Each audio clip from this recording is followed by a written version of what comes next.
May I come in sir? Yes Anita, come in. Sir, select motors, Ankit spell parts আর বাকিদেরকেও আমি quotation পাঠিয়ে দিয়েছি স্যার। গুড, তিনজনকে রেগুলারলি ফলো আপ করো। Okay sir. Anyway Anita, call up Hariram consultant also, ওনাদেরকেও follow up করো। Sure sir. Anita, sir. You are looking good today. Thank you sir. My pleasure. এই সালোয়ার কামিজে তোমাকে দেখতে খুব ভালো লাগে। Thanks sir. আর ওয়েস্টার্ন ড্রেসে এই চমক কোথায়? হ্যাঁ,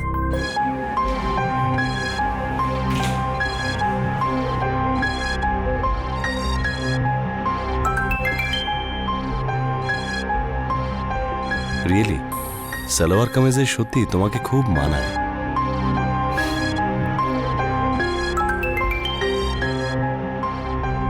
আর হ্যাঁ, যখনই তুমি সালোয়ার কামিজ পরবে তোমার চুলটা খোলা রেখো, খুব সুন্দর দেখতে লাগবে।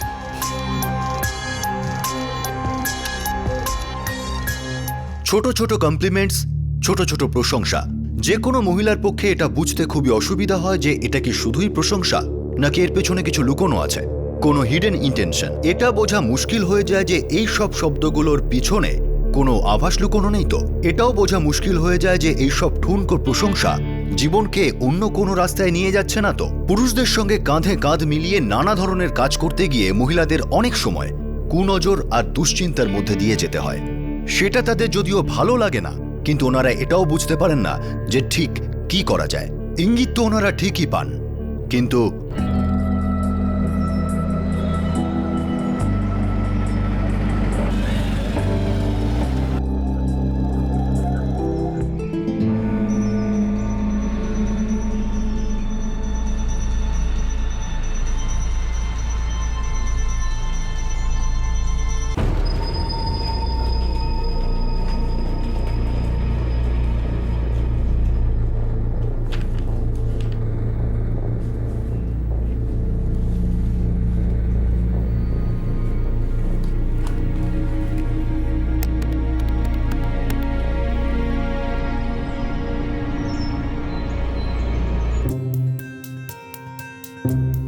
প্রিয়া, শ্রুতি।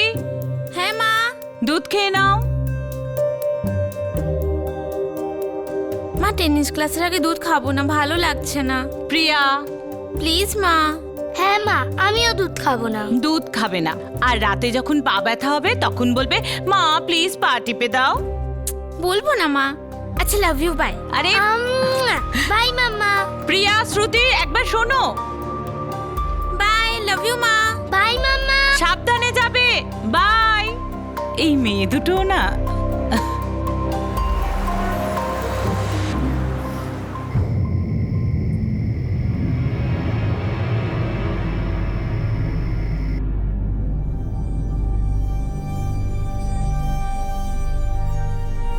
দিদি, এটা তো আমার পেন।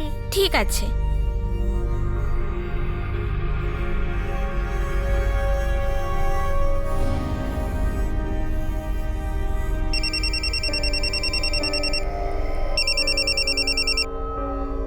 হ্যাঁ কল্পনা, বলো। ঘড়ি দেখেছো কটা বাজে?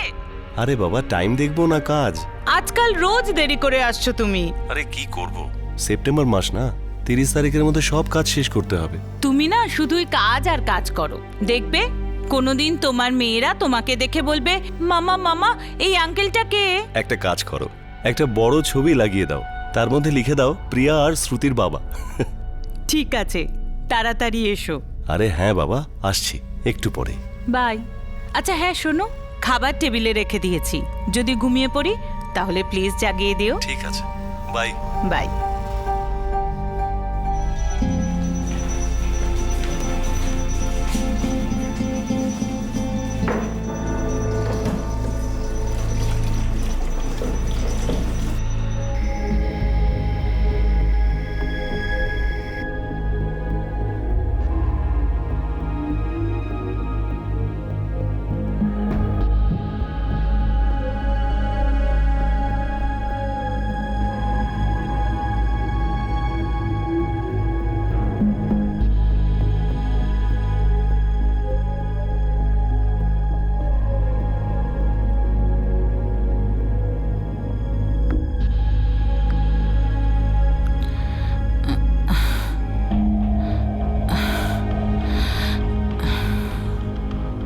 11টা বেজে গেল, এখনো এলো না কেন?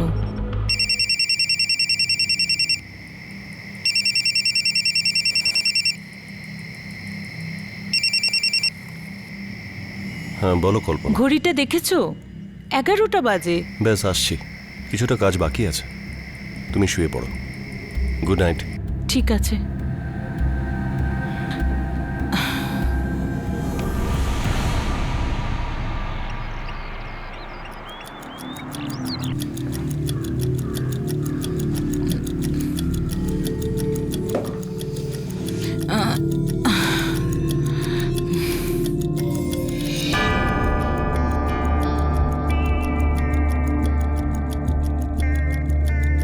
আপনি যে নম্বরে ফোন করেছেন সেটি এই মুহূর্তে সুইচ অফ রয়েছে।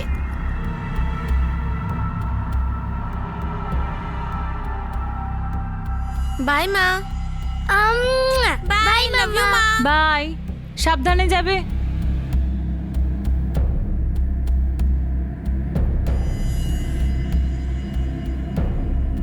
আপনি যে নম্বরে ফোন করেছেন সেটি এই মুহূর্তে সুইচ অফ রয়েছে।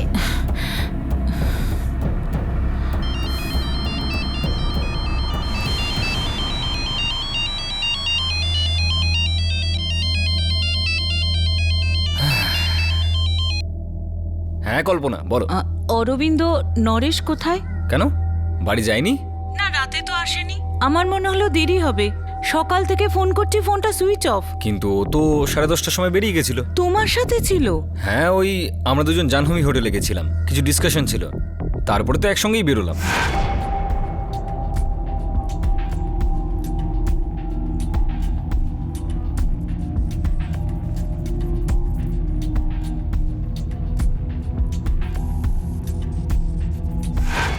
আমি তো সোজা বাড়িতেই চলে আসি, ভেবেছিলাম যে ও বাড়িতে চলে যাবে। 11:15টার সময় আমার ঘুম ভাঙলো, আমি ফোন করলাম।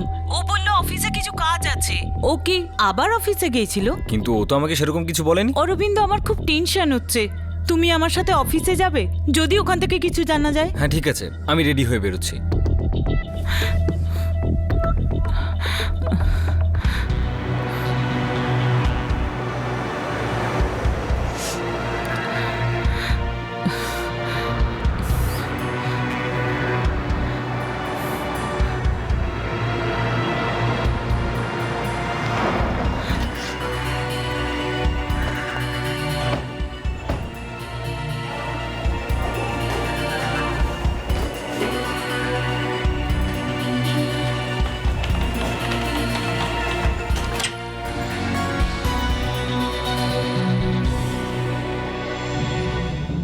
মনে হয় না ও এখানে এসেছিল। না ম্যাডাম, নরেশবাবু কেন, এখানে কেউই রাতে ছিল না।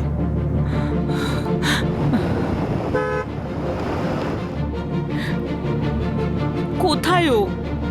না অফিসে আছে না ফোন তুলছে। এর আগে তো কখনো করেনি। কি হলো, হঠাৎ গাড়ি থামালে কেন? আগের লেনটায় আমি নরেশের গাড়ি দেখলাম বোধ হয়।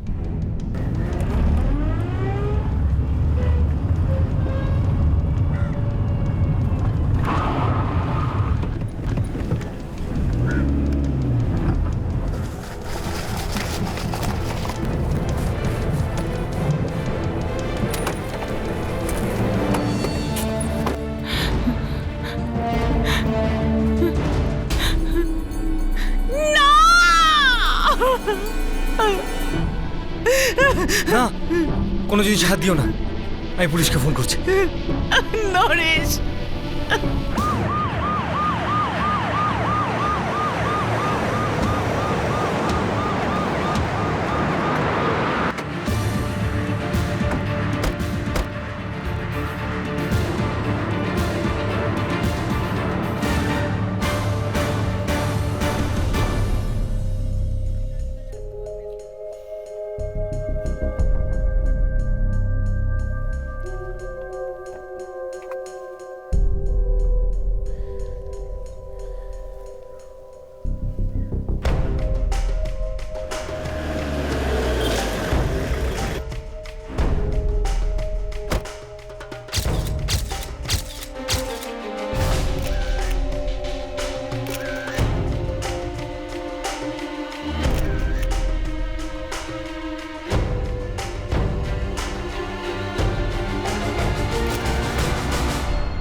গাড়ি তো ওরই, সবসময় গাড়িতেই রাখতো। কেন?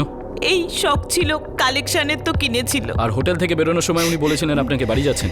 না, সেরকম কিছু তো বলেনি, কিন্তু রাত 10:30 বাজছিল, তো আমি ভাবলাম বাড়িই যাবে। আর 2-4 পেগ একসঙ্গে খেয়েছিলাম, তো তারপর যে কেউ বাড়িই যাবে, আমিও বাড়ি গেছিলাম। আর আপনার মনে হচ্ছে উনি অফিসে যাননি? মোবাইলটা কোথাও পেলাম না স্যার, এখনো বন্ধ বলছে। বডি আপনারা কাল পেয়ে যাবেন পোস্টমর্টেমের পরে।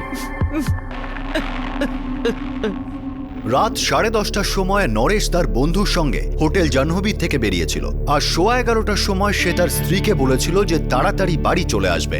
কিন্তু পরের দিন সকালে তার অফিসের পাশের একটা নির্জন রাস্তায় তার লাশ পাওয়া যায়, আর সেই সঙ্গেই পাওয়া যায় মদের একটা বোতল আর 2টো গ্লাস। নরেশের দেহ থেকে কোনো মেয়ের চুলও পাওয়া যায়, আর একটা ছুরি, যেটা কিনা নরেশেরই ছিল। হয়তো ওই ছুরি দিয়েই খুন হয়েছিল। এটা তো পরিষ্কার যে কারোর সঙ্গে বসে মদ খাচ্ছিলেন। লম্বা চুল থেকে মনে হচ্ছে সঙ্গে কোনো মহিলা ছিলেন। এমন একজন মহিলা যিনি জানতেন যে নরেশ নিজের গাড়িতে ছুরি রাখত। কোনো অপরিচিত তো হতে পারে না, কারণ খুন নরেশের ছুরি দিয়েই হয়েছে। 13 বার ছুরি দিয়ে মারা হয়েছে। নিশ্চয়ই রাগের বশে এটা হয়েছে। একসঙ্গে মদ খাচ্ছিল, তারপর খুন। উদ্দেশ্যটা ঠিক কি? মৃত্যু রাত 12টা থেকে 1:30টার মধ্যে হয়েছে। আর 11:15টার সময়ও শেষবার নিজের স্ত্রীর সঙ্গে ফোনে কথা বলেছিল। না স্যার, নরেশবাবু তো রাত্রে এখানে ফিরে আসেননি। আমি তো এখানেই ছিলাম ডিউটিতে, আর উনি এলে নিশ্চয়ই রেজিস্টারে সই করতেন। আর এন্ট্রি না করে তো ভেতরে কেউ যায় না স্যার।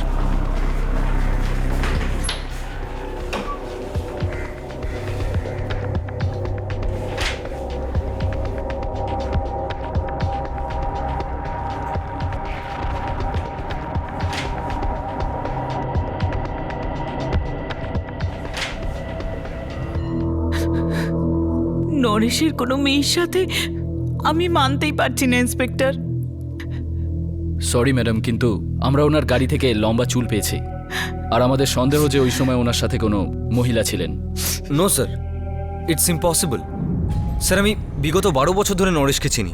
আমরা দুজন একই অফিসে কাজ করি। নরেশ একজন ভীষণ ভালো মানুষ। অরবিন্দবাবু, আমি কখন বললাম যে উনি খারাপ মানুষ ছিলেন? আমি তো শুধু এটুকুই বলতে চাইছি যে অন্য কোনো মহিলার সঙ্গে ওনার কোনো সম্পর্ক ছিল না তো? না স্যার। এর মানে আপনারা দুজনে 2-4 পেগ খেয়েছেন, তারপর দুজনে ওখান থেকে বেরিয়ে যান।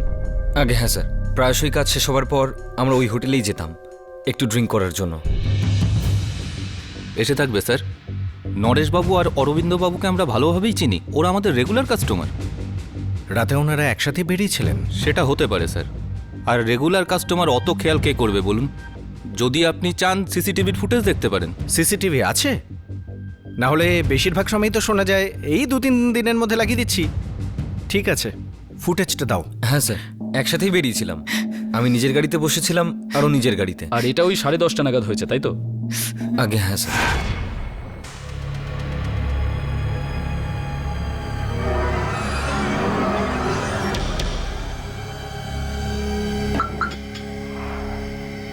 চল, সি ইউ টুমরো।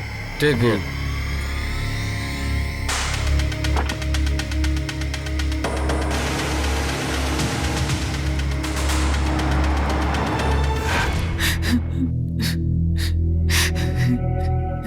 ম্যাডাম, আপনি বডি কাল সকালে পেয়ে যাবেন।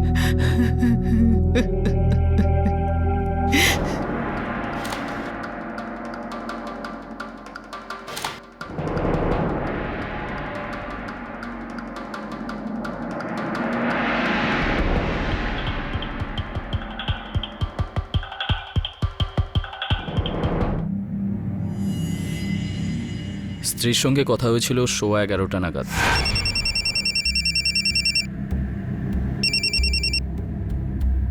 হ্যাঁ বলো কল্পনা। আর খুনটা হয় 12টা থেকে 1:30টার মধ্যে। মানে ততক্ষণ কারোর সাথে মদ খাচ্ছিলেন? আর তারপর দুজনের মধ্যে কিছু হয়। আর গাড়িতে ওর সঙ্গে যে ছিল, ফরেন্সিক রিপোর্ট অনুযায়ী কোনো মহিলা ছিল। আর ওই মহিলা 13 বার ওই লোকটাকে ছুরি দিয়ে আঘাত করেছে।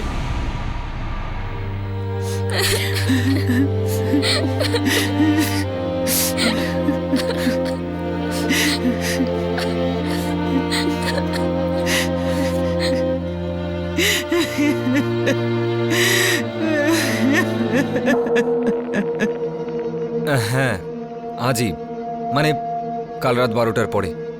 হ্যাঁ তুই হেড অফিসে ইনফর্ম করে দিস। Okay bye. অরবিন্দ সত্যি বলো আমায়, ওর সাথে অন্য কোনো মেয়ের সম্পর্ক ছিল? কেন মিথ্যে বলবো, সত্যি বলছি, এই ব্যাপারে আমার কোনো আইডিয়া নেই। আর আমি যদি জানতামও তাহলে তোমার কাছে কেন লুকোতাম? আমরা নিজেদেরকে 12 বছর ধরে চিনি, আমি কেন এরকম করব?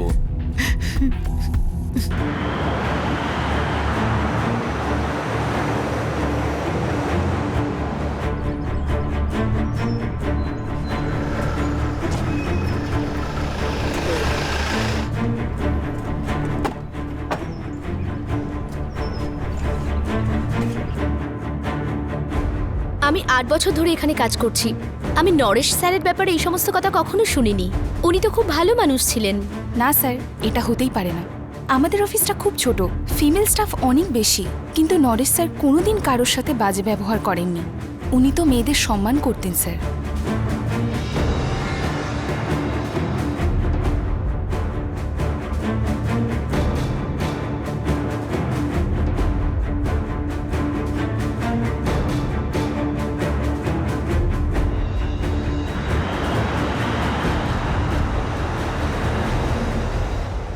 অফিসের কেউ জানে না ওই লোকটার সঙ্গে অন্য কোনো মেয়ের সম্পর্ক ছিল কি না?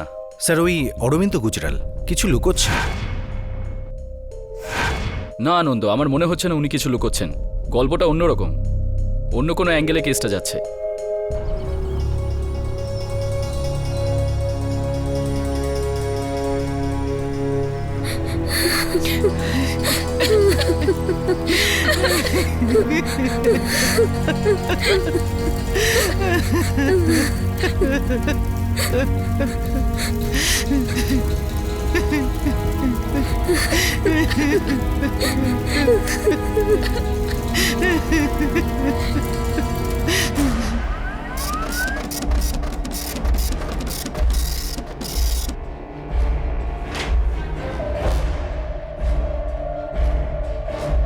স্যার নরেশ ভরদ্বাজের কাছে একটা কল রাত 9টায় আসে, ওনার স্ত্রী কল্পনার। হ্যাঁ কল্পনা বলো। আর ওর সঙ্গেই কথা হয় 11:15টার সময়। ঘড়ি দেখেছো? ব্যাস আসছি, কিছুটা কাজ বাকি আছে।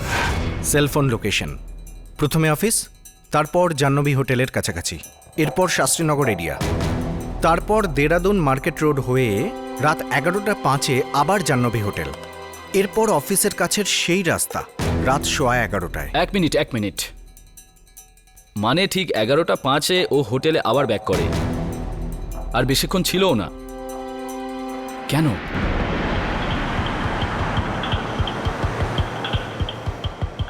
স্যার কোনো আইডিয়া নেই যে নরেশবাবু এসেছিলেন কিনা। তখন হয়তো আমি ভেতরেই ছিলাম, কিন্তু আমাদের যে বার সেটা 11টার সময় বন্ধ হয়ে যায়। উনি মদ খেতে এসেছিলেন না নিতে? সেটা বলতে পারবো না। বারটা কোথায়? Sir first floor. তার মানে ওখানে যাওয়ার সময় রিসেপশন ক্রস করেছিলেন? হ্যাঁ স্যার। অর্থাৎ সিসিটিভি ফুটেজ থেকে জানা যেতে পারে। হ্যাঁ সেটা হতে পারে। চলুন দেখান। বেশ আসুন। এই যে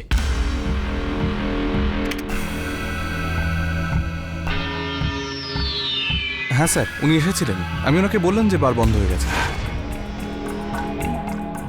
সরি স্যার, আজকে লাস্ট অর্ডারও হয়ে গেছে, বার বন্ধ হয়ে গেছে। মাত্র আধ ঘন্টাই তো লাগবে ভাই। রিয়েলি সরি স্যার, এখন তো নিয়ম খুব স্ট্রিক্ট হয়ে গেছে, 11টার পর বার বন্ধ হয়ে যায়। হতে পারে ভেতরে একাই এসেছিলেন, কিন্তু গাড়িতেও তো কেউ বসেও থাকতে পারে। আপনাদের পার্কিং লটে সিসিটিভি ক্যামেরা আছে? হ্যাঁ স্যার আছে। 1 সেপ্টেম্বরের রেকর্ডিংটা আমাদের দেখান। দেখাচ্ছি।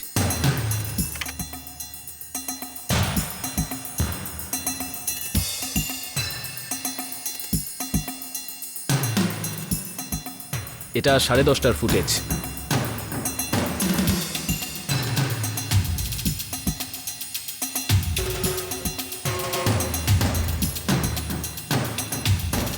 ওখানে দেখুন কেউ আছে, 1 মিনিট। এই দেখুন স্যার, নরেশ বাবুর সাথে গাড়িতে কেউ বসে আছে।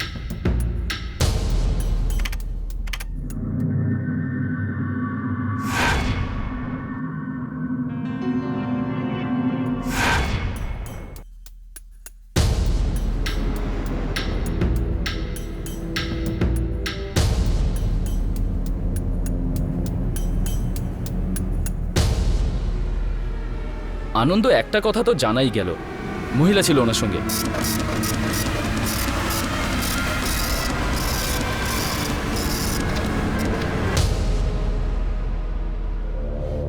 ফরেন্সিক রিপোর্টে নরেশ ভরদ্বাজের লাশের থেকে একটা মেয়ের চুল পাওয়া যায়, কিন্তু পুলিশের হাতে এবার এমন একটা তথ্য এসেছিল তাতে এটা পরিষ্কার হয়ে যায় যে নরেশের সঙ্গে কোনো মহিলা ছিল।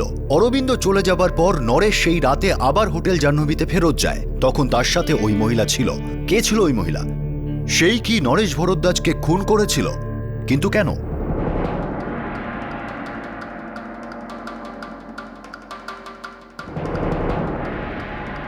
না স্যার, আমি একে আগে কোনোদিন দেখিনি।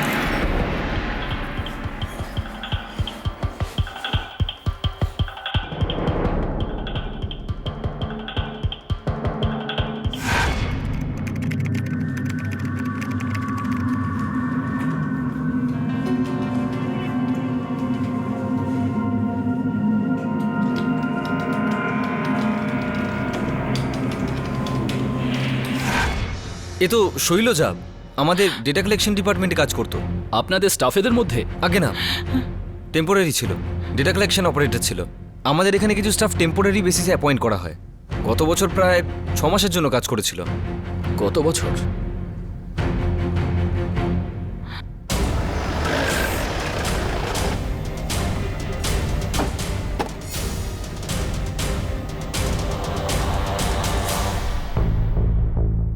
জানুয়ারি 2011 থেকে জুন 2011 পর্যন্ত শৈলজা ছিল এখানে 6 মাসের জন্য।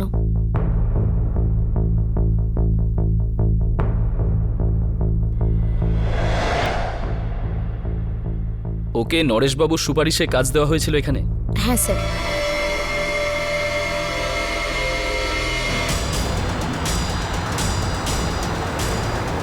স্যার, এই শৈলজার নাম্বার বন্ধ।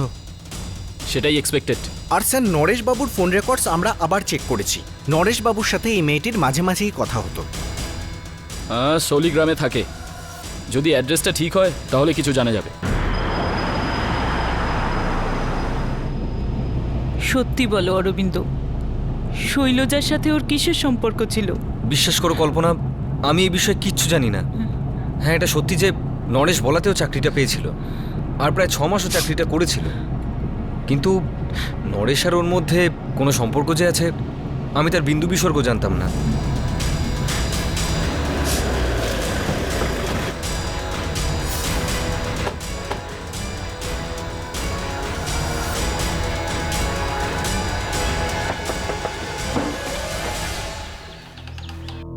হ্যাঁ, শৈলজা এখানেই থাকে? আমার মেয়ে স্যার। কি হয়েছে? বাড়িতে আছে? ও তো এখানে থাকে না, খালি শনি আর রবিবার আসে। তাহলে কোথায় থাকে ও? এখানে এই দেরাদুন মার্কেটের পাশে, ওখানেই কাজ করে। ও ঠিকানা? কিন্তু বলবেন তো ব্যাপারটা কি স্যার? ঠিকানাটা বলুন।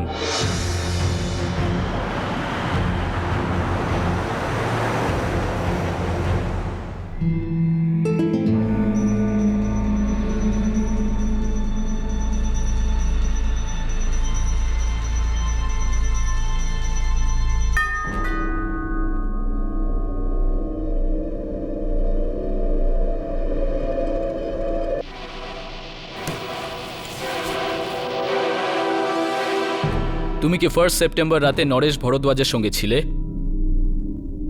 হ্যাঁ।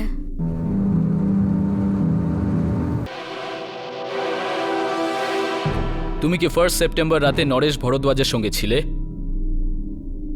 হ্যাঁ, আমি ওনাকে মেরেছি।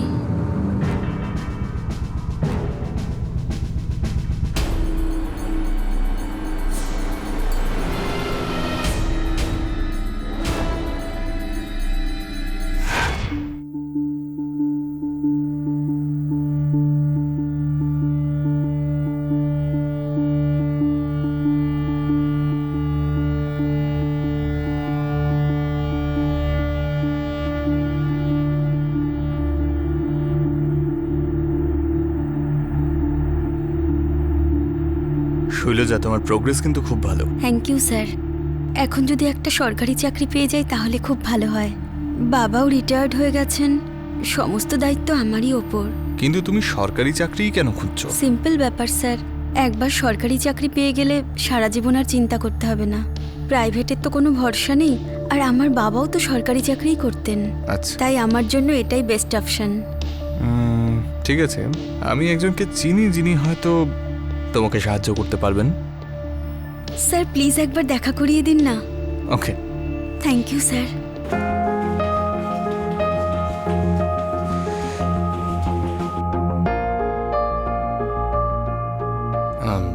শৈলজা আমার কোচিং ক্লাসের ব্রাইট স্টুডেন্ট স্যার। বায়োডাটা খুবই প্রমিসিং। আমাদের ডেটা কালেকশন ডিপার্টমেন্টের জন্য তুমি খুবই সুটেবল। কাজ করবে?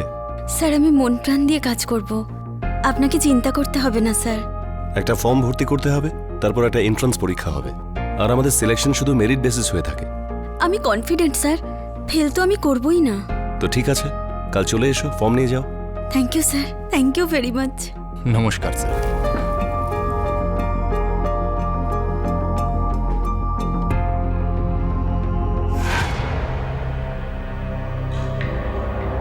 তিন দিন ধরে আমি অফিসে গিয়েছি, 3 দিন। উনি আমাকে 3টের সময় আসতে বলতেন আর সন্ধে 6টা অবধি বসিয়ে রাখতেন।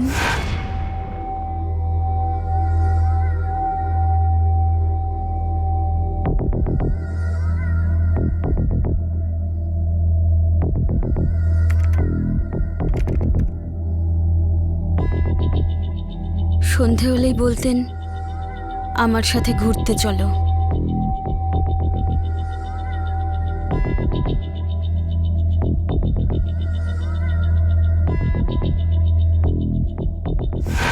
ও ফর্ম দেয়নি? দিয়েছিল, কিন্তু 4 দিন বাদে। 3 দিন ও অফিসে ডেকে তোমাকে বসিয়ে রাখতো, তারপর বাইরে নিয়ে যেত। তুমি জিজ্ঞেস করোনি ওকে তোমাকে কেন ফর্ম দিচ্ছে না? কখনো জিজ্ঞেস করোনি এমন কেন করছে? চাকরির দরকার ছিল। কিন্তু তাও তো চাকরি পেলে না।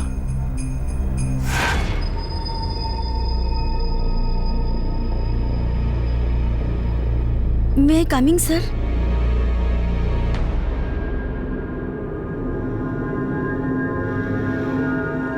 I am sorry Shailaja.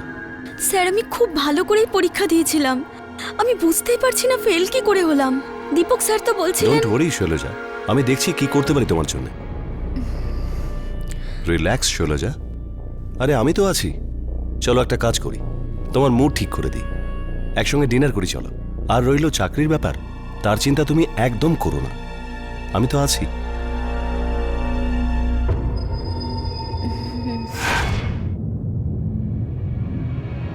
ও তোমাকে বাইরে নিয়ে যেত, তুমিও যেতে। চাকরির প্রয়োজন ছিল তাই তুমি ওকে বারণও করনি।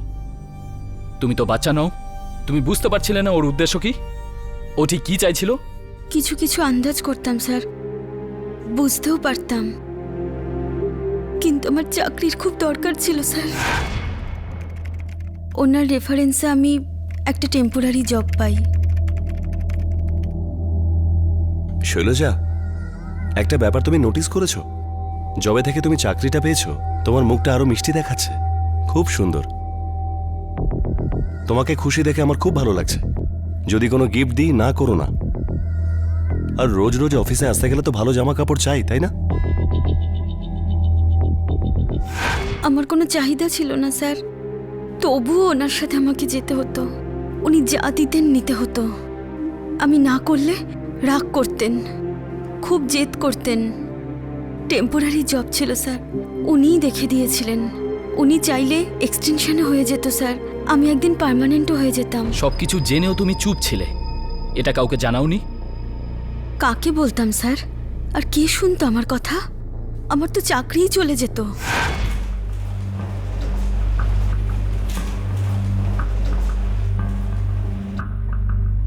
মে আই কাম ইন স্যার?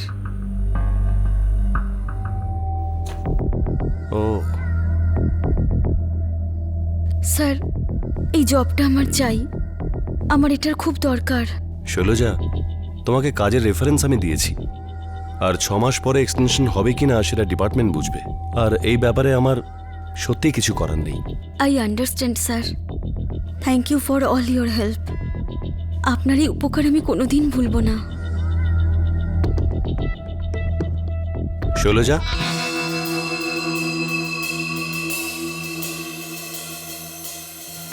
তোমার কাজের দরকার? হ্যাঁ স্যার। যদি এখানে না হয় অন্য কোথাও চলবে তো, যেখানে তুমি তোমার পোস্ট গ্র্যাজুয়েশনে পড়াশোনা করতে পারবে। আর একবার মাস্টার্সের ডিগ্রি পেয়ে গেলে তারপর তোমাকে আমি পার্মানেন্ট জব দিতে পারবো। যদি এটা করতে পারেন তাহলে খুব ভালো হয়। আর একটা কথা কি জানো, তুমি যখন হাসো না খুব সুন্দর দেখতে লাগে। আমার ইচ্ছে করে তোমাকে নিয়ে কোথাও বাইরে চলে যেতে। এইটুকু তো করতেই পারি। দেখো, না করো না। আমি জানতাম আঙুল আমার উপরে উঠবে, লোকে বলবে আমি সুযোগের সদ্ব্যবহার করেছি, মেয়ে হওয়ার কারণে ফেমিনিটিকে ব্যবহার করেছি। আমি শুধু একটা পার্মানেন্ট জব চেয়েছিলাম স্যার। আমার বাবা রিটায়ার করেছেন স্যার, উনি অনেক করেছেন আমার জন্য। এই সময় আমি ওনার পাশে দাঁড়াতে চেয়েছিলাম স্যার। আমার কোনো উপায় ছিল না। ওনার সাথে কখনো আমি নিজের ইচ্ছেতে যাইনি। আমার ভয় লাগতো যদি না বলি তাহলে আমার চাকরি চলে যাবে। আপনিই বলুন আমি কি করতাম, কে সাহায্য করত? সবাই এটাই বলতো চাকরি ছেড়ে দাও। চাকরি ছেড়েই বা কি করতাম? সম্মান তো মেয়েদেরই যায় স্যার। আমার অবস্থা শাখির করাতের মতো ছিল স্যার।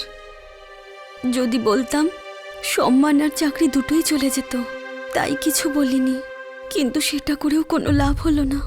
ক্লান্ত হয়ে গেছিলাম, ভেঙে পড়েছিলাম। মনের মধ্যে ভীষণ রাগ হতো। রোজ আমাকে বাইরে নিয়ে যেতে চাইতেন, কখনো শপিং, কখনো ডিনার। আমার এসব ভালো লাগতো না স্যার, আমার একটু ইচ্ছে ছিল না স্যার। উনি তো ওনার নিজের স্বার্থটাই বুঝতেন। চাকরি হারাবার ভয়ে আমি তাও সহ্য করে নিয়েছি। এখন মনে হয় যে নিজেকে আটকানো উচিত হয়নি। ওনাকে আগেই বলে দেওয়া উচিত ছিল যে আমার এসব ভালো লাগে না। ভয় করতো, বুঝতেই পারতাম না যে কি করব।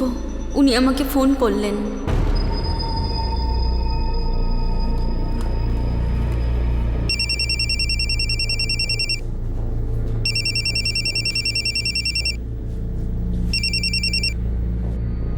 Good evening sir.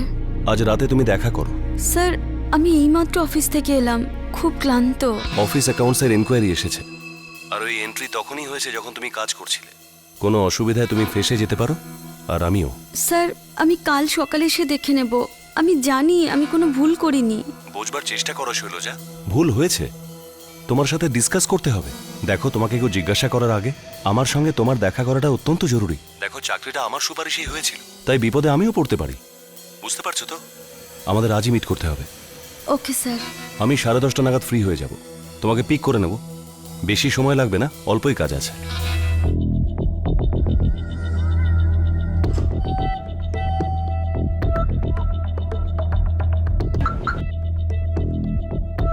চল, see you tomorrow. Take care.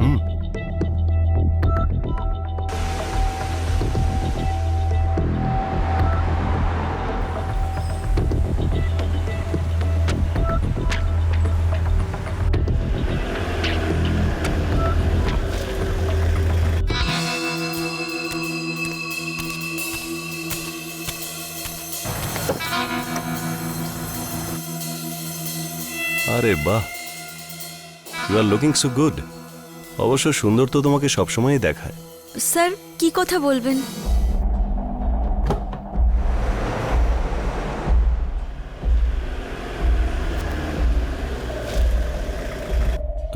তুমি এখানে একটু বসো, আমি দেখে আসছি বারটা খোলা আছে কিনা। স্যার, আমি কালকে দেখা করব। আমি অফিসে এসে আপনার সঙ্গে দেখা করব। এই সমস্ত কথা অফিসে হয় না শৈলজা, তুমি একটু বসো, আমি আসছি।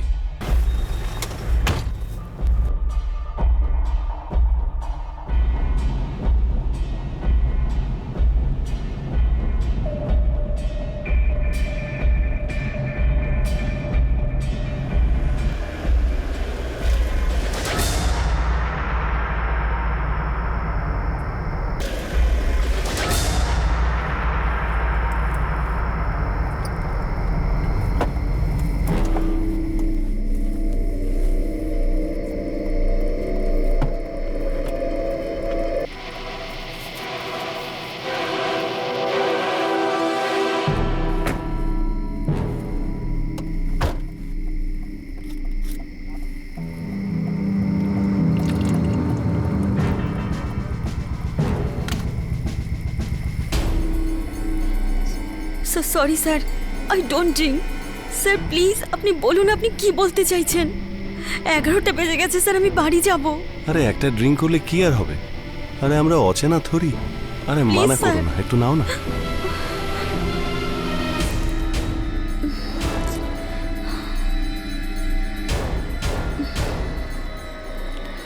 কি হলো, নাও। Come on, cheers.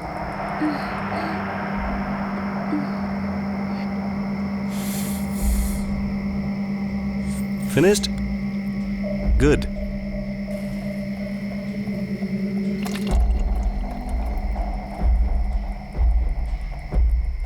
Come on, Shailaja. নাও না, খাও।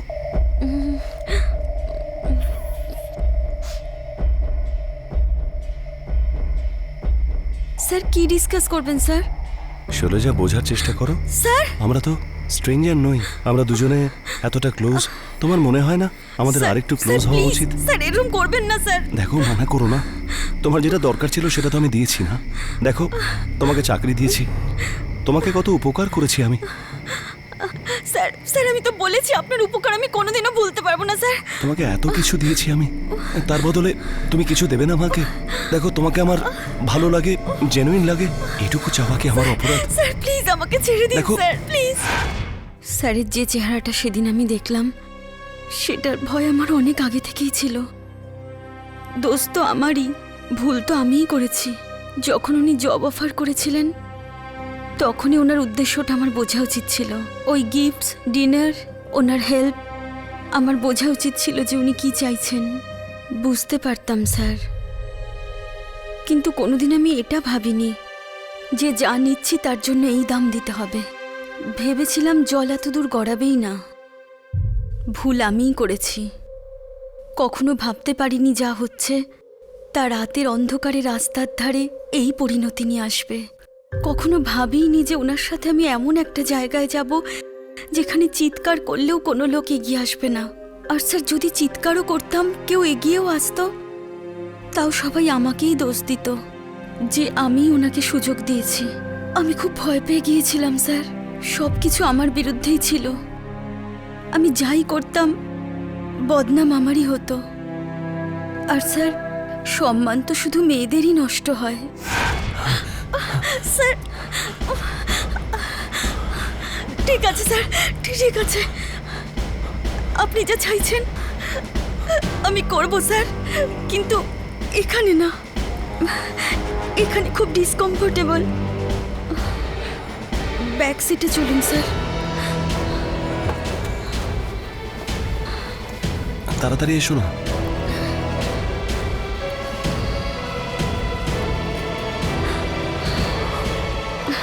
একটু কাছে এসো না। স্যার আমি আসছি।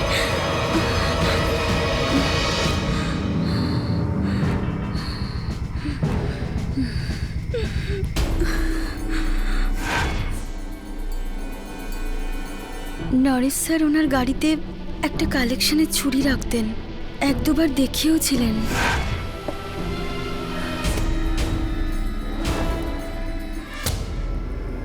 এটা তুমি কি করছো? না বলা উচিত ছিল, অনেক আগেই না বলা উচিত ছিল। ভুল করেছি, কিন্তু আর ভুল আমি করব না।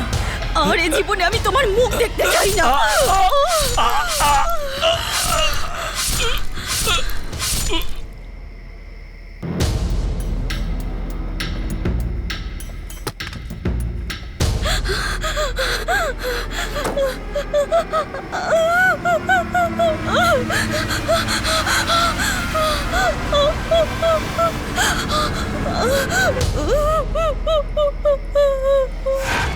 আমি ওনার ফোনটা নিই, সিমটা টুকরো টুকরো করে দিই আর নিজের ফোনও বন্ধ করে দিই।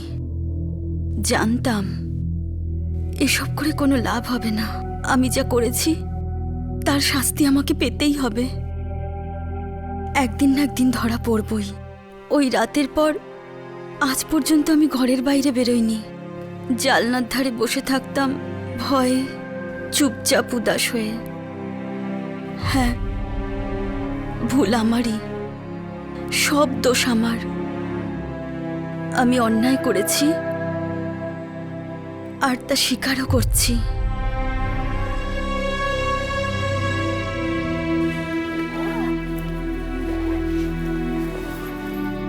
বাই মা। By mamma. বাই সোনা।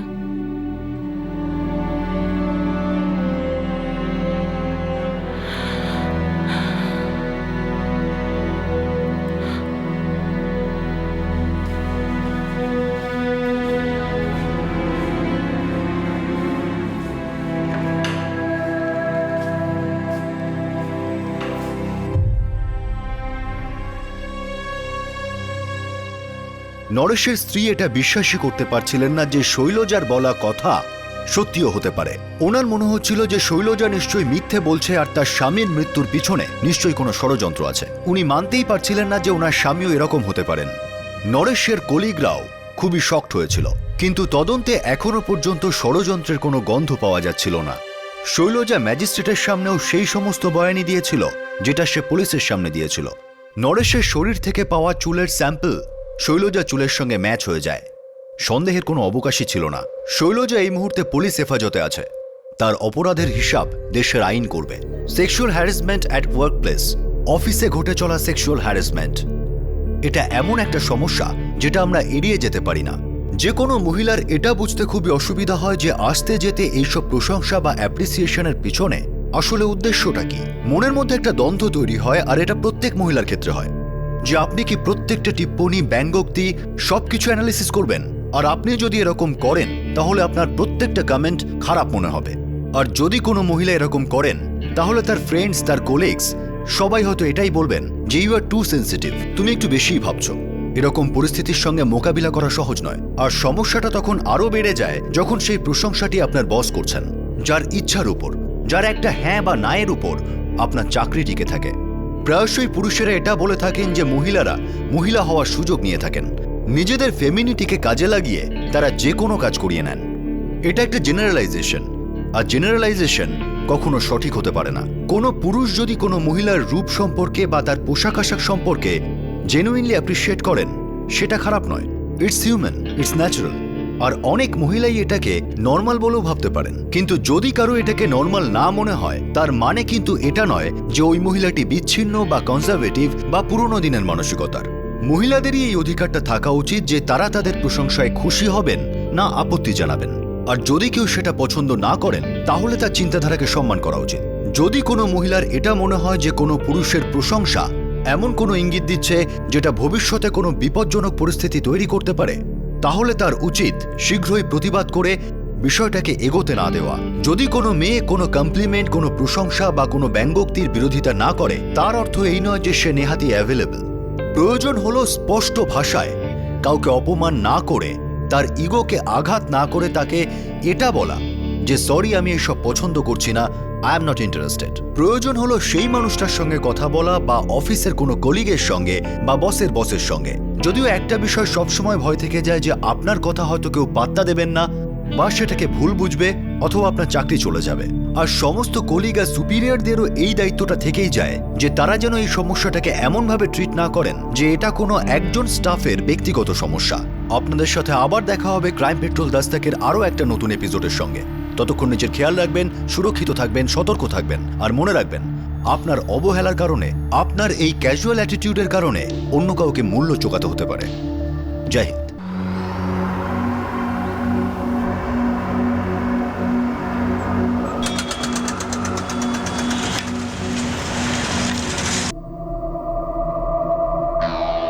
ঘৃণা, ঘৃণার ফলে কি কেউ কারো প্রাণ নিতে পারে? কাউকে শেষ করে দিয়ে কেউ কিভাবে ভালো থাকতে পারে? ঘৃণার থেকে কিছুই পাওয়া যায় না এটা জানা সত্ত্বেও যখন কোনো মানুষের উপর জেদ চেপে বসে, তখন সে সব সীমা পার করে যায়। কেন?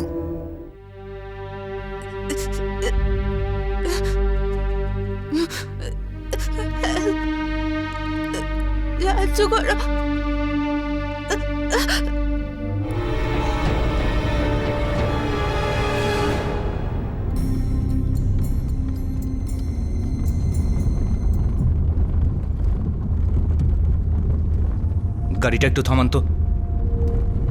দাঁড় করান, দাঁড় করান। কি হলো?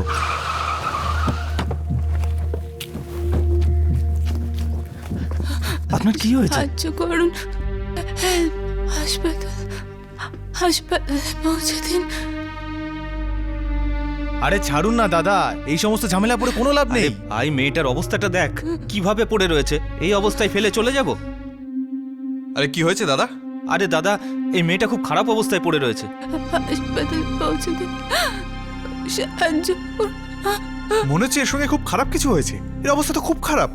ভাই গাড়ি ব্যাক কর, একে হাসপাতালে নিয়ে যেতে হবে। আর দেখুন দাদা, মাফ করুন, আমি এই সমস্ত পুলিশের চক্করে পড়তে পারবো না। আরে তুমি কিছু ভেবো না, আমরা আছি তো।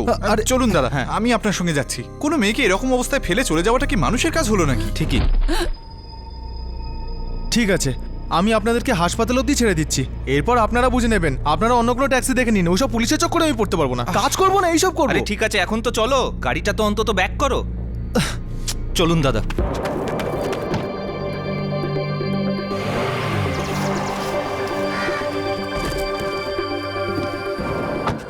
দাদা আপনি এগোন, আমি আপনার পিছনে আসছি। ঠিক আছে।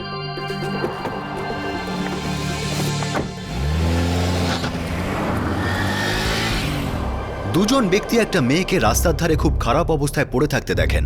ওনারা দ্রুত তাকে হসপিটালে নিয়ে যান। ওনারা সেটাই করেন যেটা প্রত্যেকটা মানুষের করা উচিত। কিন্তু এখন প্রশ্ন হলো যে ওই মেয়েটা ওই রাস্তার ধারে পৌঁছলো কিভাবে? ওর সাথে কি ঘটেছিল? কোনো ইঙ্গিত কি পাওয়া যাচ্ছিল?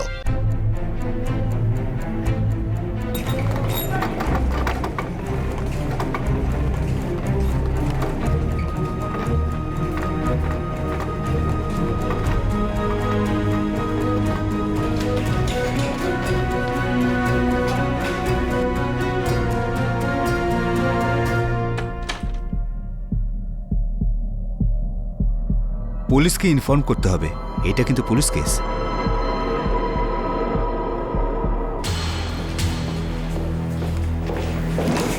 স্যার, এখান থেকে 7 কিলোমিটার দূরে ডাব্বালি রোডে একটা মেয়েকে পাওয়া গেছে। মেয়েটার অবস্থা কেমন?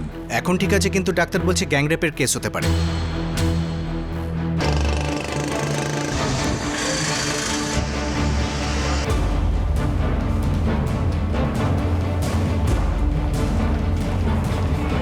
দুজন লোক ওকে হাসপাতালে নিয়ে এসেছিল।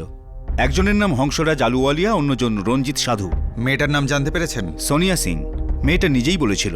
রেপ কেস হতে পারে, মেডিকেল রিপোর্ট একটু পরেই পেয়ে যাব। মেয়েটা আর কিছু বলেছে নিজের সম্পর্কে? পেশায় মেয়েটি নার্স, ভাটিন্ডার কোনো একটা ক্লিনিকে কাজ করে।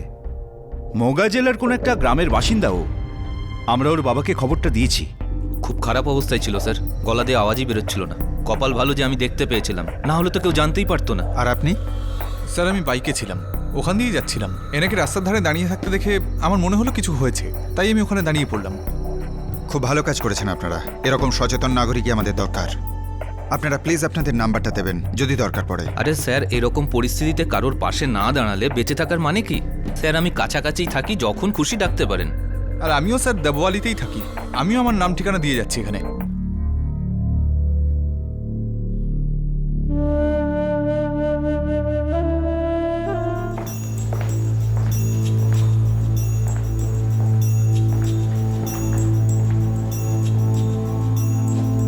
সোনিয়া, আপনি কি এই মুহূর্তে কথা বলতে পারবেন? কি হয়েছিল? দেখুন, আপনি একদম ভয় পাবেন না, পুলিশ আপনাকে পুরোপুরি সাহায্য করবে।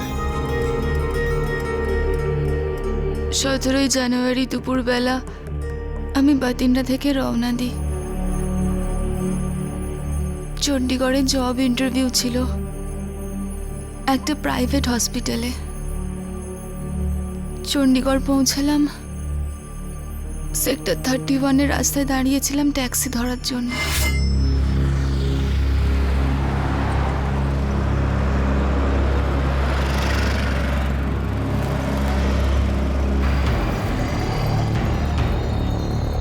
ও দিদি,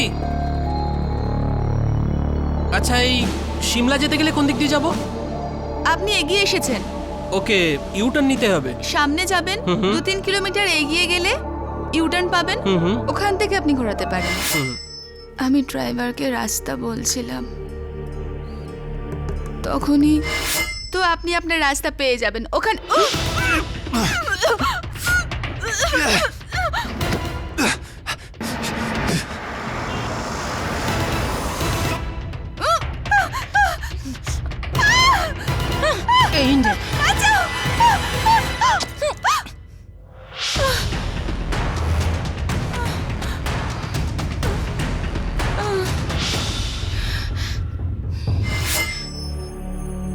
জানি না কি ইঞ্জেকশন ছিল, আমি অজ্ঞান হয়ে গিয়েছিলাম। জ্ঞান ফেরায় দেখলাম একটা অন্ধকার ঘরে আছি, জানি না কোথায় ছিলাম।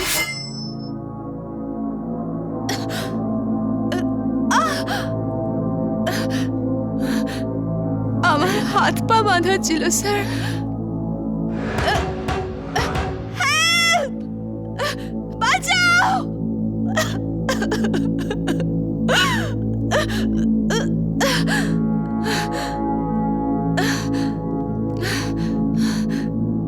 কেন এনেছো আমাকে এখানে?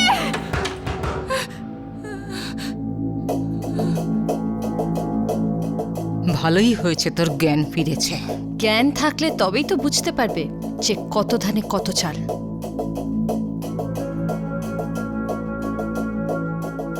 ওর এমন অবস্থা করো যেন সারা জীবনেও ভুলতে না পারে, আর যা কিছু করবে না সব ছবি তুলে রাখবে। না, আমি আপনাদের সামনে হাত জোড় করছি, আমার যেতে দিন। না না প্লিজ, ছেড়ে দাও আমায়। হেল্প! আউ!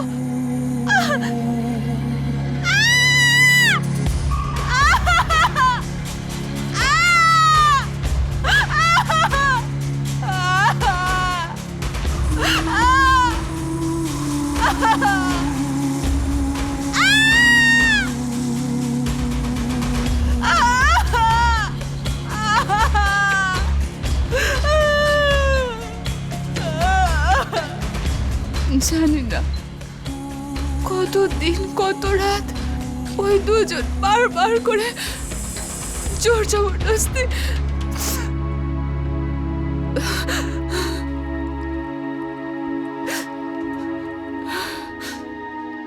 আজ কি বার? রবিবার 20শে জানুয়ারি।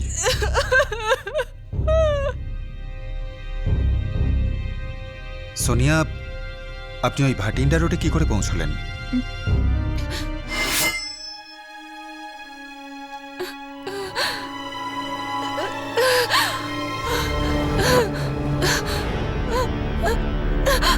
এই চল চল।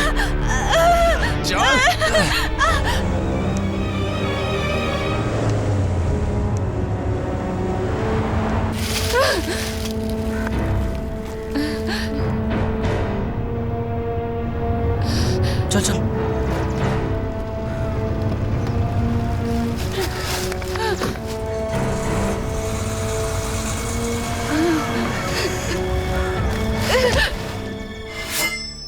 আমি চেঁচিয়েছিলাম স্যার, কিন্তু কেউ আসেনি।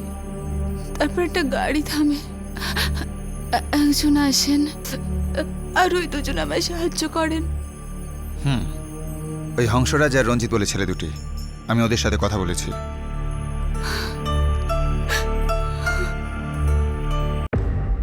মেয়েটি বলছিল ওকে রেপ করা হয়েছে। আগে হ্যাঁ, গত 48 ঘন্টা ধরে ওর ওপর ভয়ঙ্করভাবে শারীরিক নির্যাতন করা হয়েছে। এই হচ্ছে মেডিকেল রিপোর্ট। ওকে বলাৎকার করা হয়েও থাকতে পারে।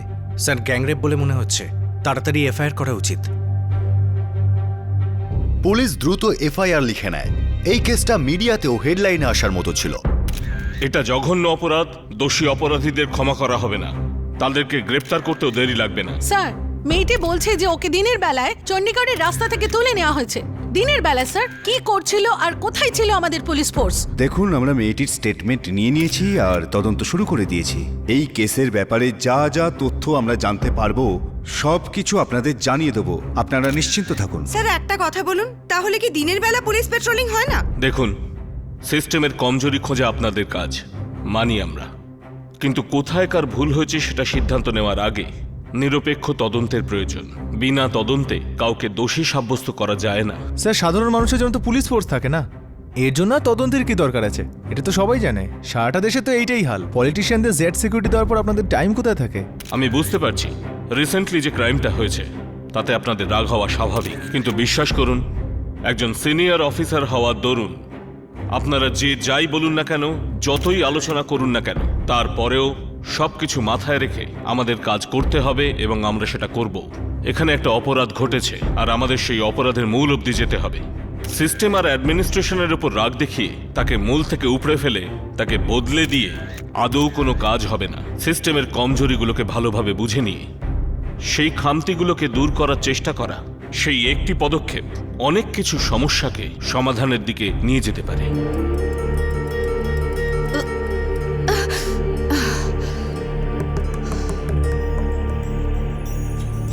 আপনার গাড়ির নাম্বারটা মনে আছে? দেখতে পেয়েছিলেন? না স্যার। ওই দুজন লোক, ওই দুজন মহিলা কারা ছিলেন বলতে পারবেন? ওদের চেহারা বা ওদের মুখ যদি আপনি বলতে পারেন তাহলে স্কেচ করিয়ে আমরা ওদের খোঁজ করতে পারি। ওই দুজন লোক কে ছিল এটা তো আমি জানি না স্যার, কিন্তু ওই দুজন মহিলাকে আমি চিনি। একজনের নাম রেশমি সিং আর একজনের নাম সাবিত্রী। আপনি ওদের চেনেন? হ্যাঁ স্যার। কোনো শত্রুতা? প্রতিশোধ নেওয়ার জন্য এসব?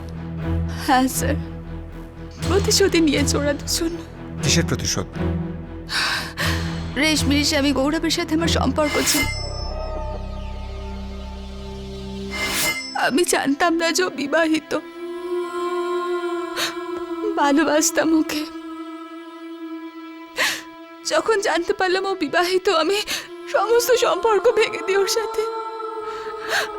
আমি নির্দোষ স্যার, আমি কিছু করিনি। ওদের দুজনের মধ্যে তো প্রথম থেকে সমস্যা ছিল স্যার, আর ও স্ত্রীকে প্রথম থেকেই ছাড়তে চাইছিল। আর রেশমি আর ওর পরিবারের লোক এই ঘটনার জন্য আমাকেও দোষী মনে করে। আমার আন্দাজই ছিল না যে এই ঘটনা এত দূর অবধি গড়াবে। গৌরব এখন কোথায়? স্যার জেলে আছে, ওর স্ত্রী ওকে জেলে পাঠিয়েছে। কোন জেলে? অবহর জেল।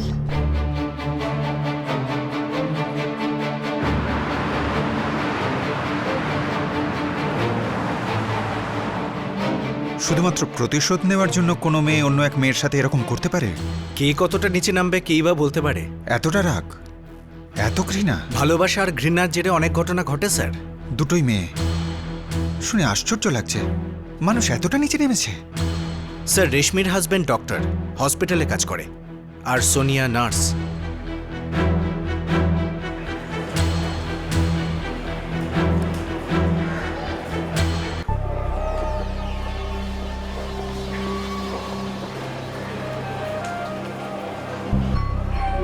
স্যার আমার স্ত্রী রেশমি আর তার পরিবারের লোকজন আমাকে বরবাদ করার জন্য সবকিছু করতে পারে, আর এটা শুনে আমি একটু আশ্চর্য হইনি যে ওরা সোনিয়ার সঙ্গে এরকম করেছে। স্যার আমার নামেও মিথ্যে কেস ফাইল করা হয়েছে। এখন তোমার স্ত্রী কোথায়? আছে হয়তো বাপের বাড়ি, ওরা শীর্ষেতে থাকে স্যার। আমি আর আমার চেনাশোনা সবাইকে বরবাদ করতে উঠে পড়ে লেগেছে স্যার। আপনি নিজেই ভাবুন না স্যার, কি করেছিল সোনিয়া? আমাকে তো ভালোই বেসেছিল। আর রেশমি আর ওর পরিবারের লোকজন কি করলো সোনিয়ার সঙ্গে?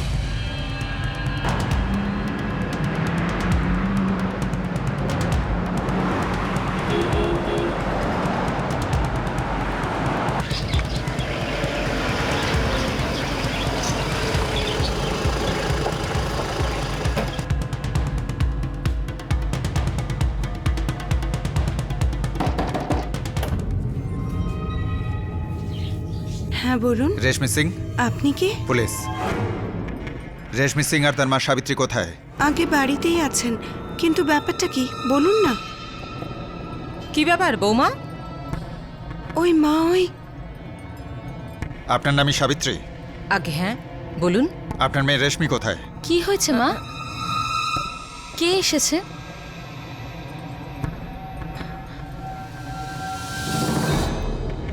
এ দেখতে পায় না?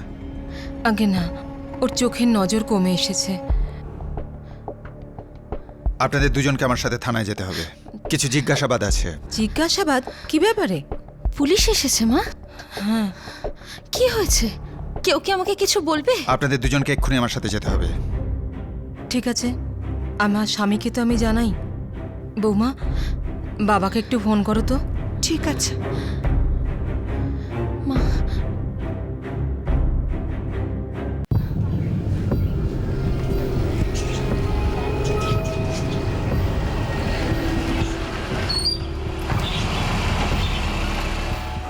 ওই মেয়েটা মিথ্যে বলছে স্যার। আমার মেয়ে চোখের দৃষ্টি প্রায় হারিয়ে ফেলেছে। আপনার মনে হচ্ছে ও আর আমার স্ত্রী মিলে এই খারাপ কাজ করেছে একটা মেয়ের সঙ্গে? না স্যার, না, সবটাই বানানো গল্প। স্যার, ওই মেয়েটা সোনিয়া আর আমার জামাই গৌরব দুজনে মিলে এটা করেছে।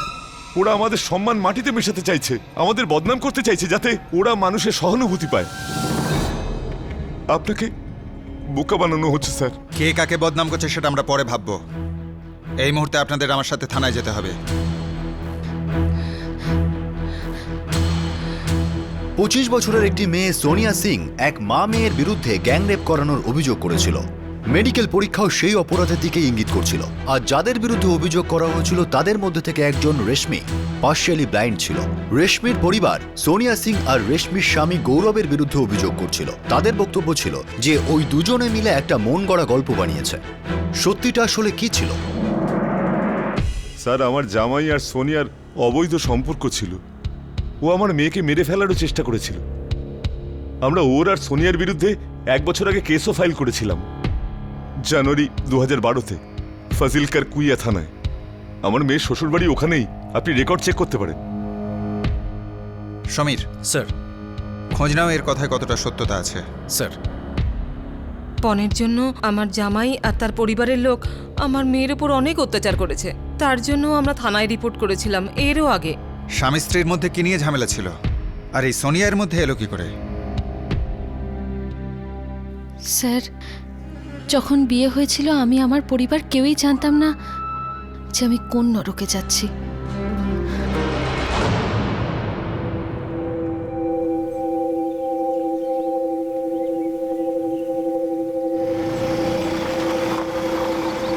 সাত বছর আগে গৌরব আর আমার বিয়ে হয়েছিল 2006 সালে। সামলে রেশমি, নিজের খেয়াল রাখো একটু। তুমি যে মা হতে চলেছ, সাবধানে সাবধানে।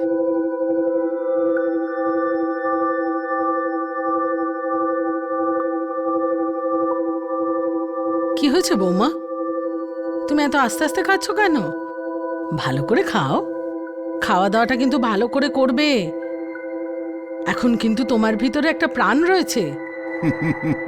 আমার তো মনে হচ্ছে যে ছেলেই হবে। তোমার মুখে ফুল চন্দন।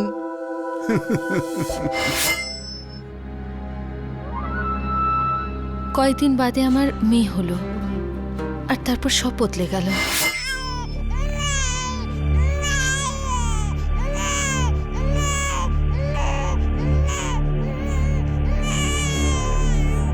ওলা মা বাবু, কি হয়েছে? ও, উত্তরাধিকারী তো দিতেই পারলো না, বংশের নামও ধুলোয় মিশিয়ে দিল। এর থেকে অনেক ভালো ছিল ও যদি বন্ধা হতো। তোর বউকে বলে দে, মেয়ের জন্ম দিয়েছে ও, ওকে বড় করার খরচ ওর বাপের বাড়ির লোক জোগাবে।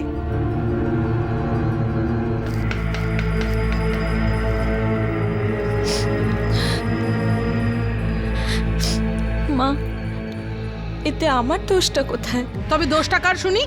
মেয়ের জন্ম তুমি দিয়েছো, বলে দাও তোমার বাবা মাকে। ওর ভরণ পোষণ ওরাই করবে। ওনাদের কাছে এত টাকা নেই মা।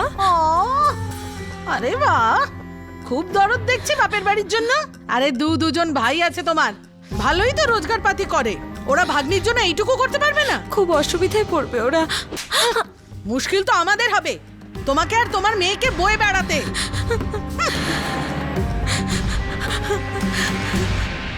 কি বলছিস তুই? আমার দোষে মেয়ে হয়েছে? তুমি তো ডক্টর, তোমার তো বোঝা উচিত না? ছেলে হোক বা মেয়ে, তাতে আমার দোষটা কোথায়? দোষটা তোর।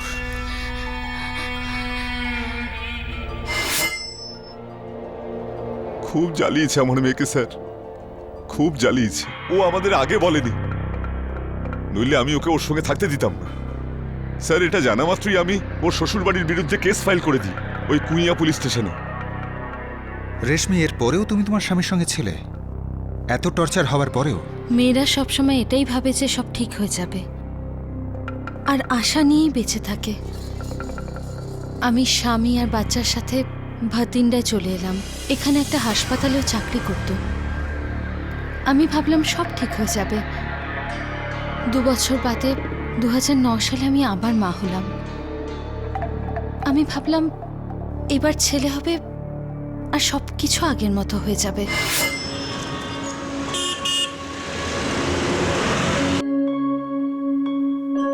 রেশমি তাড়াতাড়ি করো, আমার দেরি হচ্ছে। বাবা বাবা আমার জন্য চকলেট আনবে তো? হ্যাঁ মা, নিয়ে আসবো। রেশমি, এই নাও। আচ্ছা শোনো, কাল ডক্টরের কাছে যেতে হবে চেকআপের জন্য, মাও আসছে, একসাথে যাব। ঠিক আছে। ঠিক আছে। বাই বাবা।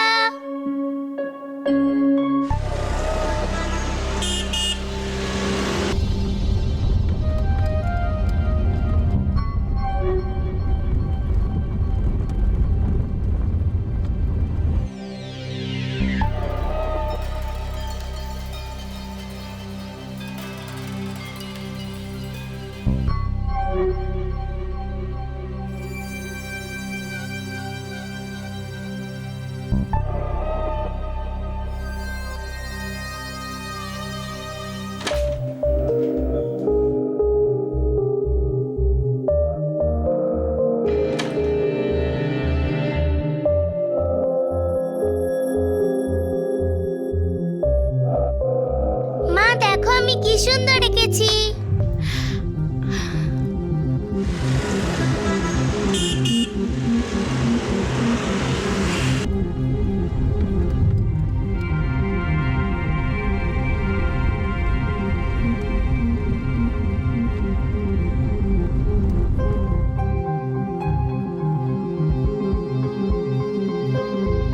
আরে তুমি এখনো ঘুমোওনি?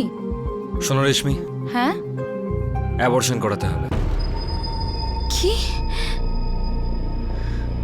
কেন? কেন আবার কি? যেটা বলেছি সেটা করতে হবে। আমি বুঝতে পেরেছিলাম যে চেকআপের ব্যাপারটা নাটক। আসলে তোর এটাই জানার ছিল যে আমার পেটে ছেলে আছে না মেয়ে। তারপরও তোমাকে অ্যাবর্শন করতে বলল। হ্যাঁ। এই ঘটনা 2009-এর, তার মানে বিয়ের 3 বছর পরে। এত কিছু ঘটে যাবার পরেও তুমি তোমার স্বামীর সঙ্গে থাকতে? স্যার, বুঝতেই পারতাম না যে কি করব।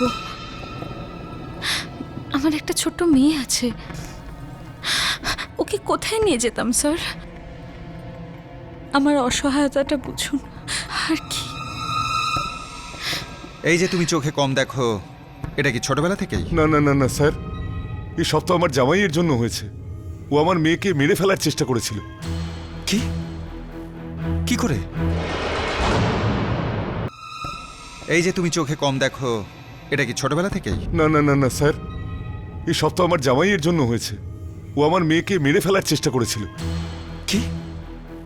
কি করে? একটা মেয়ের জন্য অন্য আরেকটা মেয়ের জীবন নেওয়ার চেষ্টা, সবকিছুই সোনিয়ার জন্য।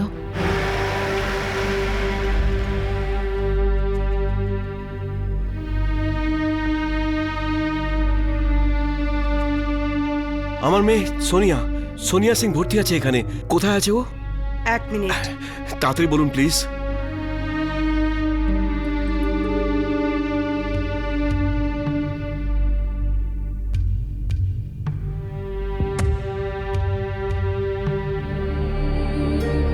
মা,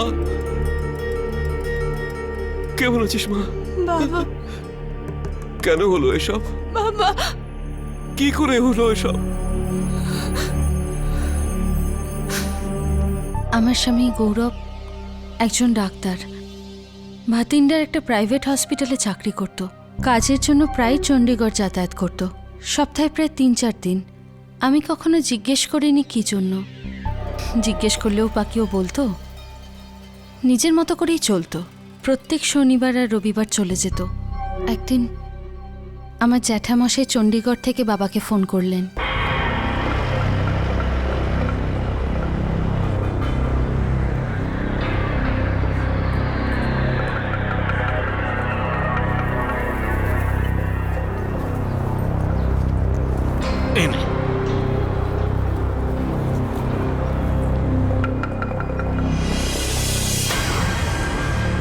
আরে বাবা জীবন,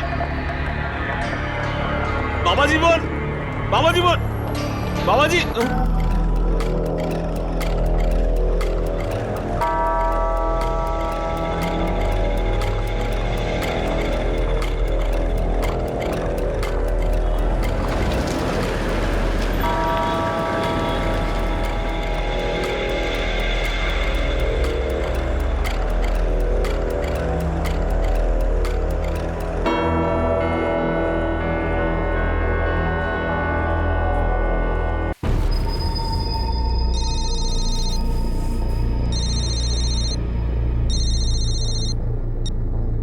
হ্যাঁ দাদা বলো, সৎ শ্রী আকাল। হ্যাঁ হ্যাঁ, সৎ শ্রী আকাল। হ্যাঁ গো, আমাদের জামাই গৌরব আর রেশমির মধ্যে সব ঠিক আছে তো?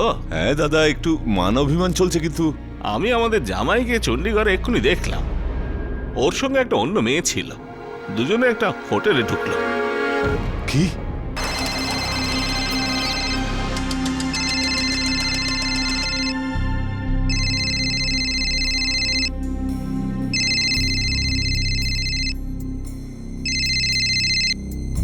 শাস্ত্রীকাল বাবা। মারে, জামাই কোথায় রে? ও তো চণ্ডীগড় গেছে। চণ্ডীগড়? মা, চণ্ডীগড় কি করতে? কাজের জন্য। ও তো প্রত্যেক সপ্তাহে যায় বাবা। কেন, কি হয়েছে? সব ঠিক আছে তো? না কিছু না মা, তুই ওকে ফোন করিস না আর ওকে কিছু বলিস না। আমি তোকে পরে সব বলছি। রাখি রে মা।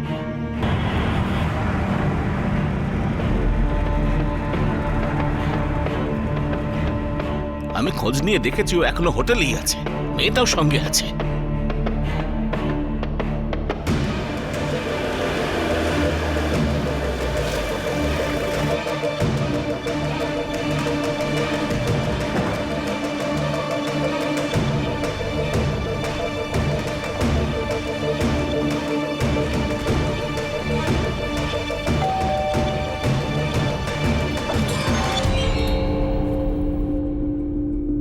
বলুন, কাকে চাই? গৌরব সিং।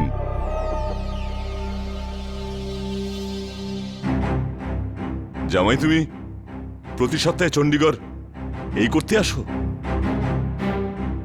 নাম কি তোমার? সোনিয়া। কি কাজ করো? আমি নার্স ভাতিন্ডার হসপিটালের। নার্সের সঙ্গে ডক্টর, দারুণ সম্পর্ক বানিয়েছো নিজেরা।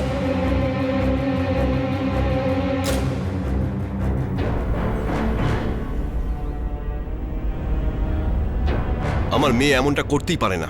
আরে সামনে দাঁড়িয়ে আছে, নিজেই জিজ্ঞেস করছেন না কেন? সোনিয়া, ওনার জামাইয়ের সাথে তোর কোনো সম্পর্ক আছে? ইনি সত্যি বলছেন?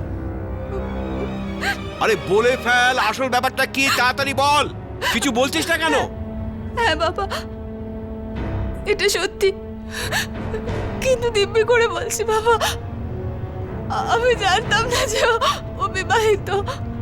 আপনার মেয়ে আমার মেয়ের জীবন শেষ করে দিচ্ছে, বুঝিয়ে দিন ওকে। যদি আমার মেয়ের সংসারটা ভেঙে যায়, আমি ছাড়বো না ওকে, শেষ করে দেবো ওকে। ক্ষমা চাইছি আমি। আমার মেয়ে একটা ভুল জায়গায় পা দিয়ে ফেলেছে, কিন্তু আপনাকে আমি কথা দিচ্ছি, আমার মেয়ে আপনার জামাইয়ের সাথে আর কখনো দেখা করবে না। আমি কথা দিচ্ছি। আমি তো চুপ! বাবা, আমাকে মেরো না প্লিজ। তুই ছেড়ে কেন দিচ্ছিস না আমাকে? আমি কেন ছাড়বো? ভালো কথায় বলছি, তুই ডিভোর্স পেপারে সাইন করে দে, নয়তো। আমি সাইন করব না। আগে তুমি এটা লিখে দাও যে তুমি আমার আর আমার বাচ্চার সব খরচা নেবে। আইনসম্মতভাবে লিখে দাও, তাহলেই আমি তোমাকে ডিভোর্স দেব।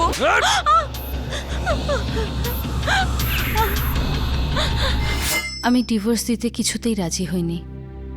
সোনিয়া আর ওর সম্পর্ক তখনও চলছিল। ও যে কোনো উপায়ে আমার থেকে মুক্তি চাইছিল,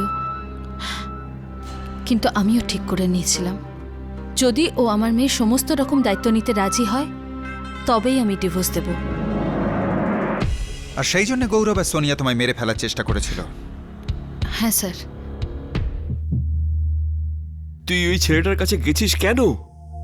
এই পৃথিবীতে ভালো ছেলের কি অভাব আছে রে? বাবা, তোমার দিব্যি, আমি যাইনি ওর কাছে।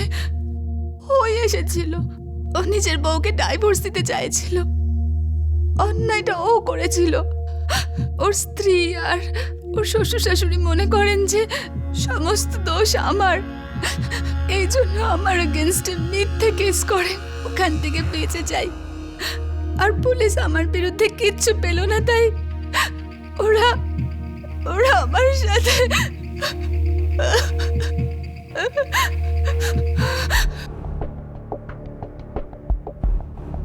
স্যার, ভাতিন্ডা সঙ্গাত মান্ডি থানা থেকে ফোন করেছিল। গৌরব সিং এর কেসটার ব্যাপারে জানতে চাই। স্যার, ওই ভাইরাস ইনজেক্ট করে অ্যাটেম্প টু মার্ডারের যে কেসটা ছিল না, ওটার ব্যাপারে। ঠিক আছে, আমি কথা বলছি। ঈশ্বরের কৃপা স্যার যে আমার মেয়ের জীবনটা বেঁচে গেছে। যদি এক সপ্তাহ লেট হয়ে যেত না, তাহলে ও মরে যেত। কি করেছিল?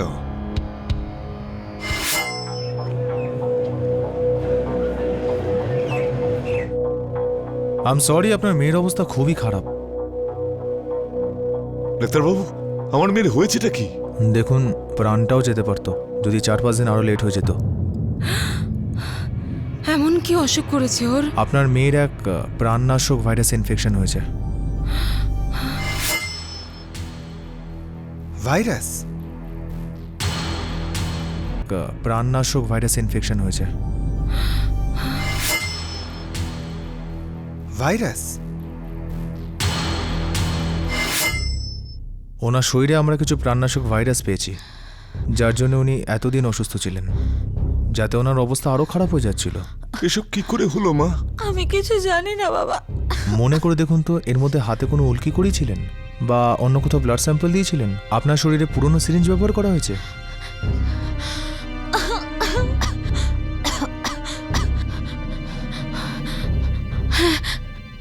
শেষবার আমার রক্ত পরীক্ষা আমার স্বামী করেছিল।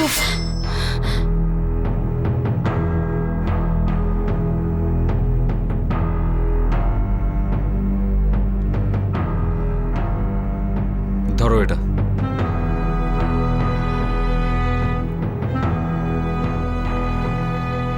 শোনো, এই ইনজেকশনে কি আছে? ওষুধ আছে রেশমি, এতে তোমার ব্যথাটা একটু কম হবে, ডোন্ট ওয়ারি।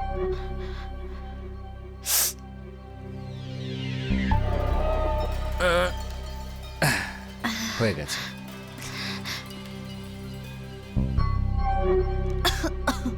ডোন্ট ওয়ারি রেশমি, সব ঠিক হয়ে যাবে। তোমার শরীর একদম ঠিক হয়ে যাবে। ওকে ওকে। আমি ভেবেছিলাম আমাদের মধ্যে সব ঠিক হয়ে যাচ্ছে, ও আমার সঙ্গে ভালো করে কথা বলতো। আমি স্বপ্নেও এটা কখনো ভাবিনি যে ইনজেকশনে যেটা আছে সেটা আমার মৃত্যুর কারণ হতে পারে। আমার সন্দেহই হয়নি যে যে ও আমাকে মেরে ফেলতে চাইছে।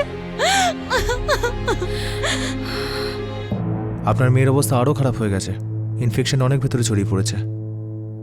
কিছু অর্গান তো কাজ করেই বন্ধ করে দিয়েছে, কিন্তু এর চিকিৎসা এখনো সম্ভব। আমরা পুরো চেষ্টা করছি। অ্যাকচুয়ালি চোখের রেটিনা যথেষ্ট ক্ষতি হয়ে গেছে, যাতে ওর চোখের দৃষ্টিও হয়তো চলে যেতে পারে। স্যার, সোনি আর গৌরব মিলে আমার মেয়ের উপর এত বড় অন্যায়টা করেছে। মারতে পারেনি তাই আমাদের বিরুদ্ধে মিথ্যে কেস সাজিয়েছে। আমাদের সম্মান নিয়ে ছিনিমিনি খেলবার জন্য পুরো নাটকটা করছে ওই মেয়েটা। স্যার, কুইয়া পুলিশ স্টেশনের রিপোর্টটা সত্যি আছে। গৌরব, ওর বাবা, মা, ভাই সোনিয়া সকলেই 2012 ফেব্রুয়ারিতে অ্যারেস্টেড হয়।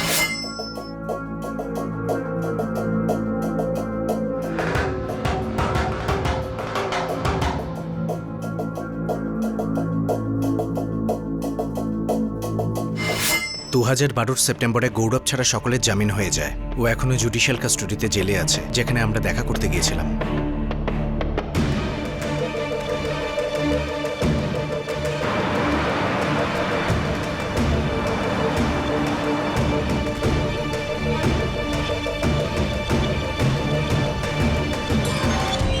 স্যার, এরা মিথ্যে বলছে, আমাকে ফাঁসাচ্ছে এরা সবাই। আমার ওর স্বামীর সাথে কোনো সম্পর্ক নেই।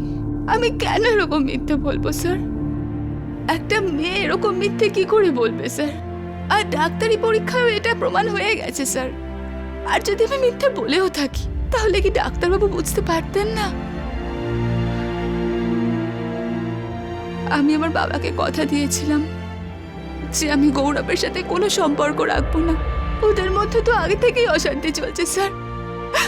আমার কি দোষ? ওরা কেন আমাকে দোষী ভাবছে? কেন আমার জীবনটা নষ্ট করছে ওরা? আমি ওরা মিথ্যে কেন বলবো যাতে আমার সম্মানই নষ্ট হয়, আমার জীবনটা বরবাদ হয়?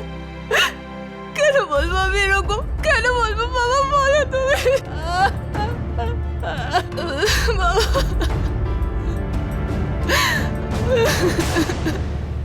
দুজনের মধ্যে কেউ একজন তো মিথ্যে বলছে, কেউ একজন মন গড়া কাহিনী বলছে। কে সেটা বুঝতে পারছি না। স্যার, গৌরব এখনো কিন্তু জামিন পায়নি। আমরা কুইয়া থানা থেকে খোঁজ নিতে পারি যে তদন্ত কতদূর এগিয়েছিল। ঠিকই বলেছ, আমরা কোনো গল্পটাতেই ভরসা করতে পারছি না। বিষয়টা খুবই জটিল আর সংবেদনশীল। সত্যিটা থেকে এখন অনেক দূরে আমরা। ভীষণই মারাত্মক দুটি অপরাধ। একটা যার এখনো পর্যন্ত গ্যাংরেপ প্রমাণিত হওয়া বাকি ছিল, আর দ্বিতীয়টা যেটায় মারাত্মক ভাইরাস ব্যবহার করে প্রাণে মেরে ফেলার চেষ্টা করা হয়েছিল। দুটোই সাংঘাতিক। এই কেসটার সমাধান করতে পুলিশের খুবই সতর্কতা অবলম্বনের প্রয়োজন। গ্যাংরেপের ঘটনার ফলে সাধারণ মানুষের মধ্যে আবারও অসন্তোষের ঝড় উঠেছিল, ক্ষোভ বাড়ছিল। খবরে উঠে আসা একটার পর একটা রেপ কেস। স্বাভাবিকভাবেই জনতা পুলিশ আর প্রশাসনের থেকে কঠোর পদক্ষেপের আশা করছিল। আর সোনিয়ার মেডিকেল রিপোর্টের থেকে প্রমাণ পাওয়া যাচ্ছিল যে অপরাধ ঘটেছে এবং সে একজন নির্যাতিতা। সোনিয়াকে খুব খারাপ অবস্থায় হাসপাতালে আনা হয়েছিল। অন্যদিকে রেশমিকে খুন করার অভিযোগে মামলা দায়ের করা হয়ে গিয়েছিল, আর তার স্বামীকে তখনও পর্যন্ত জামিন দেওয়া হয়নি।